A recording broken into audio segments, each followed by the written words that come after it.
gerbiamas pranešėjų. Viešai visiems yra gerai žinomas prezidento ir premjerės konfliktas, sprendžiant atstovavimo klausimą Lietuvai Europos vadovų taryboje.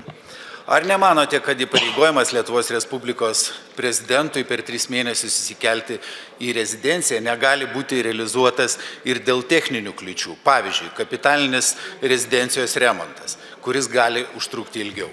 Kita vertus, ar nemanote, kad morališkai yra neteisinga primesti tokią prievolę aukščiausiam šalies asmeniui ir nurodinėti, kitaip tariant, įkalinti jį kažkokioje rezidencijoje, tuo labiau, kai tai liečia jo šeimą, vaikus, kurie lanko galimai ugdymo įstaigas, kitas veiklas.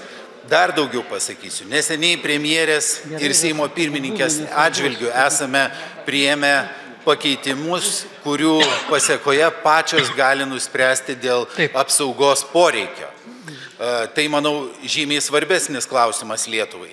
Kyla pagristų minčių, gal dar jeigu rinkimų nelaimės jums palankus kandidatas artėjančiose prezidento rinkimuose, galima bus įpareigoti prezidentą ir nešioti apykoję. Nes, kaip žinome, nepriklausomybės pradžioje buvo toks atvejis, kai dingo premjeras ir jo niekas negalėjo surasti.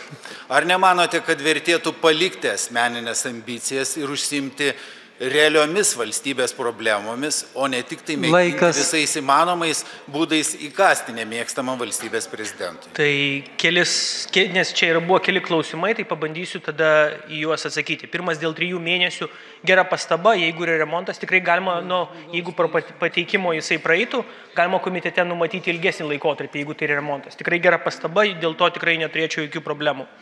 Dabar kokie ten dar buvo klausimai? Dėl apynasrio, tai aš labai gerbiu jūsų fantaziją ir tikrai, bet aš tikrai to neplanuočiau daryti, čia jūsų įsivaizdavimas. Kokie ten?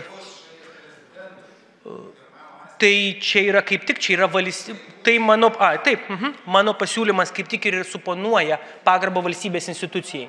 Pareigūnas, bet kuris išrinktas, jisai atstovauja tam tikrą instituciją.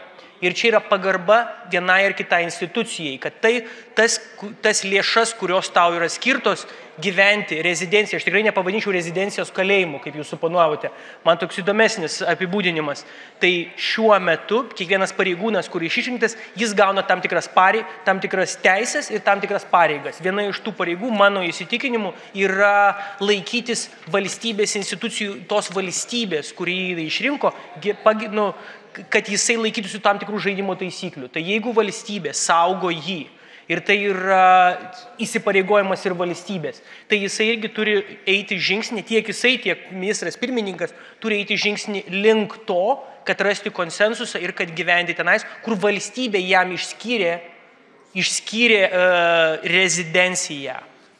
Nes tai yra didelės valstybės lėšos. Didelės valstybės lėšos tai buvo sukurta tam, kad jis galėtų jas įgyventi.